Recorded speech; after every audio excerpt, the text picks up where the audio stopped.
속지 않는 삶의 지혜를 드리는 풍수맹가입니다. 실패하지 않는 전원주택의 성공 노하우를 살펴보고 있습니다. 먼저 풍수맹가의 구독자가 아니신 분은 빨간색 구독 버튼을 한 번만 눌러주시기 바랍니다. 이번 시간에는 전원주택의 건축 규모를 어떻게 하는 것이 좋을까 하는 문제에 대해서 말씀드리겠습니다. 전원주택을 건축을 하실 때에 큰 고민 중에 하나가 전원주택을 몇 평 정도 짓는 것이 좋을까 하는 문제일 것입니다. 주택이 규모가 크면 이용도가 좋은 점은 있겠지만도 그에 따른 건축 비용이나 관리, 사후 문제 등도 만만치 않습니다. 그래서 전원주택을 건축해서 살아본 사람들의 의견을 많이 들어볼 필요가 있습니다. 일반적으로 전원주택은 대지의 면적 자체가 기본적으로 200평 정도를 기준으로 많이 건축을 하고 있습니다. 그럴 경우에 보통의 시골의 건축급상의 건축 건폐율은 20% 정도가 많습니다.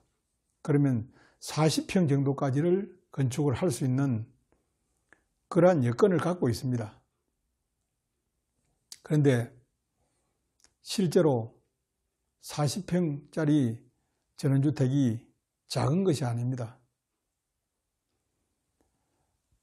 전원주택을 지어서 거기에 거주하는, 상시 거주하는 사람들의 그러한 숫자에 따라서 물론 건축 면적을 결정하는 것이 타당할 것입니다. 그러나 일반적으로 부부가 거주하는 전원주택의 경우에 건축 면적을 크게 지었을 때 후회하는 경우가 많습니다. 자식들이 한 분씩 명절 때나 한 분씩 들리는 그럴 때 필요한 것까지 감안을 해서 전원주택을 짓게 되면 전원주택의 면적은 늘어날 수밖에 없습니다. 그래서 이에 대한 생각을 분명하게 가질 필요가 있습니다.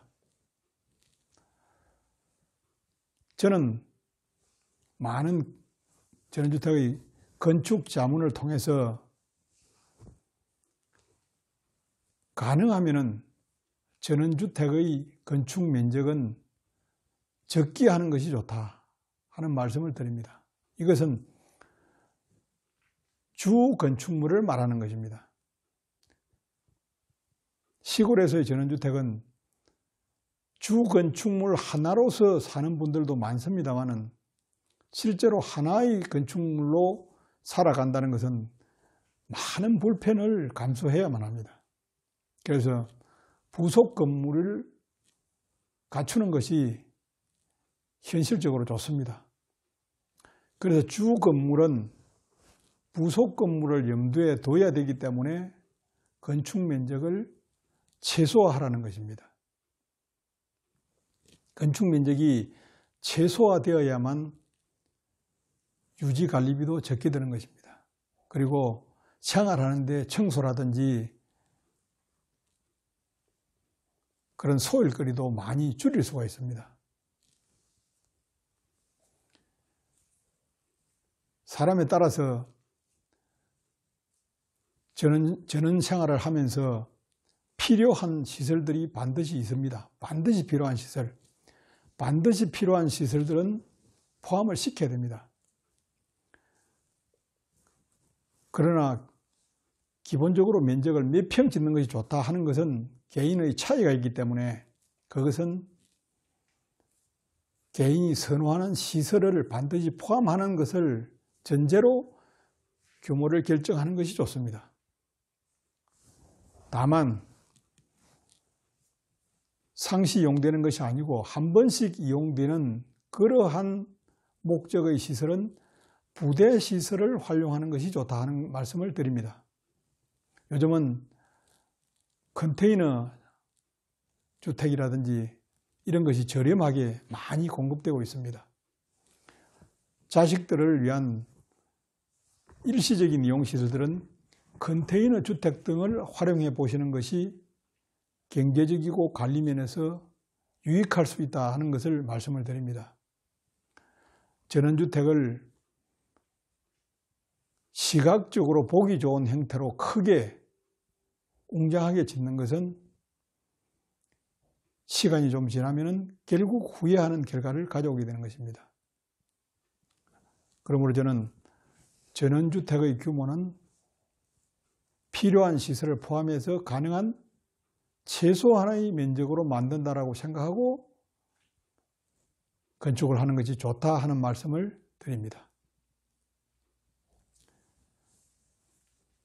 전원주택은 그냥 지어만 논다고 되는 것이 아닙니다. 생각보다 살아가면서 관리하는 데 시간과 비용이 많이 소요됩니다. 그러므로 그런 부분들을 감안해야 하는 것입니다. 그래서 이용 용도를 세심하게 분류를 하고 그에 맞는 적정한 규모를 만드는 것이 가장 효율적이고 전원주택을 성공할 수 있는 길이라고 생각합니다. 감사합니다.